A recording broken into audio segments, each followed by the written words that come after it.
Hey, what's going on guys? My name is SaltyPlayer and today I'm back with another MotoGP recap video. Today I'm just going to do an audio version just to try things out. You can just go about your work and listen to this in the background. If you have any comments or suggestions or you want to talk to me, you can drop them in the comment section below and I will happily answer to you. But without further ado, let's get on with it.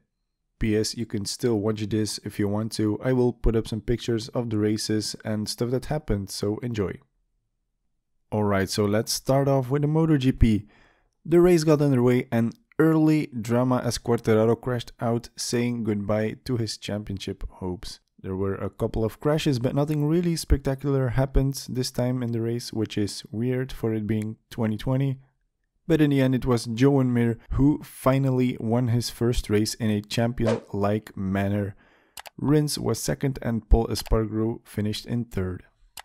Then for the championship, Joan Mir rode a masterclass of a race. He finally got his first victory, which means he now has 162 points.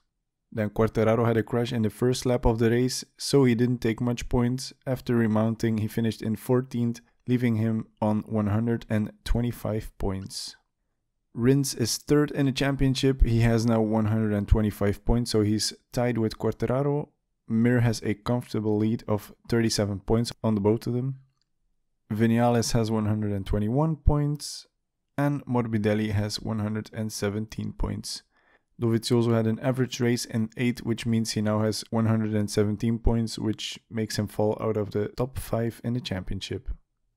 Now for the ones to watch, Brad Binder finished in 7th while he had to take a long lap penalty. A very nice race from Brad. Then Aleix Espargaro, he crashed out simultaneously with Quartararo. Then I have an honorable mention for Oliveira in 5th, he did an awesome race, and for Nakagami in 4th, he deserves a podium this year.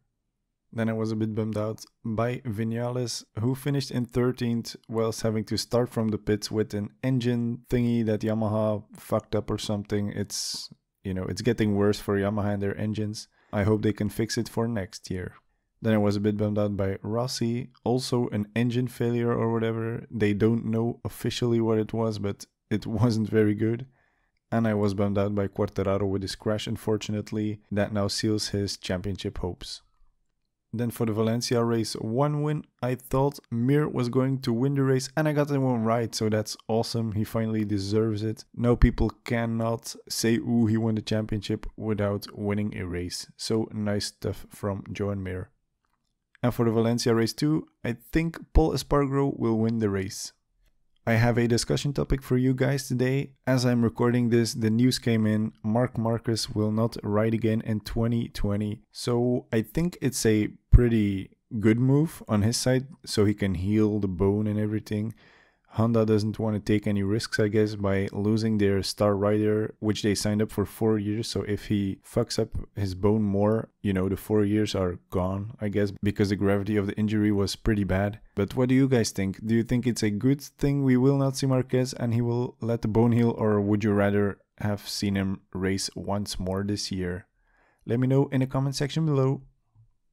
Alright then, heading over to Moto2, the race started an early heartache as Joe Roberts crashed out of the lead. Then there was more heartache with 10 laps to go as Sam Lowes, the championship leader, crashed out of 2nd position. In the end it was Bezzecchi who took the win, Jorge Martin was in 2nd and Remy Garner finished in 3rd. Then the top 5 in the championship. Enea Bastianini had a good race in 4th and with his main championship rival out, he did a great job in the championship. He now has 184 points. Sam Lowes unfortunately crashed out of the race, so he stays on 178 points. Luca Marini didn't start great but gained some places as the race progressed. He finished in 6th, that leaves him on 165 points. And Marco Bezzecchi, he won the race, so he did a great job for the championship. He now has 155 points. And Jorge Martin has 125 points. Then for the ones to watch, Aron Canet had a good race in 11th and Nagashima also had a good race right behind him in 12th. Then I have an honorable mention for Lorenzo Baldassarri in 5th, it's good to see him back up there. And for Hector Garzo in 7th, a very nice performance from him. Then I was a bit bummed out by Sam Lowes crashing out of the championship lead. Unfortunately, he was on fire the last couple of races. And I was a bit bummed out by Luthi in 19th. A rider of his caliber shouldn't be down there, and I hope he goes back on top. And I'm not just saying that because I have his helmet. Then the Valencia race 1 win. I thought Sam Lowes was going to win the race. Well, I got that one wrong.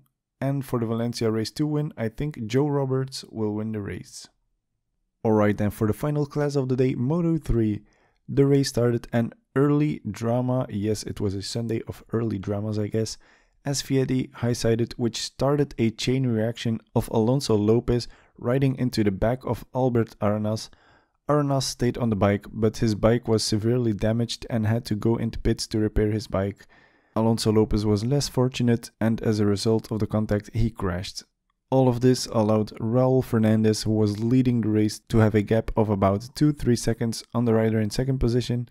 In the end, the gap went down a bit, but he held onto the lead to take his first win.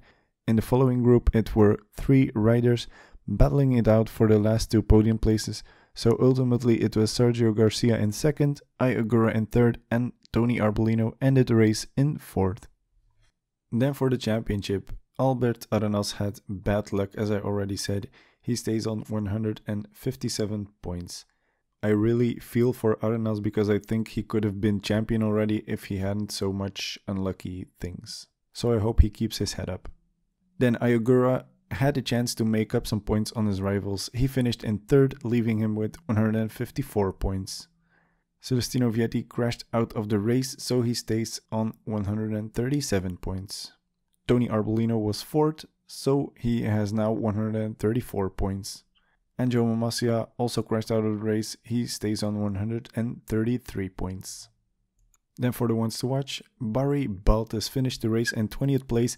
I hope he scores a point before the season ends. Let's go, buddy! And for Tetsuki Suzuki, he crashed out of the race with 10 laps to go. Then I was a bit bummed out by, well, where do I start? I was a bit bummed out for John McPhee, for Joe Masia and Celestino Vietti, who all crashed out of the race.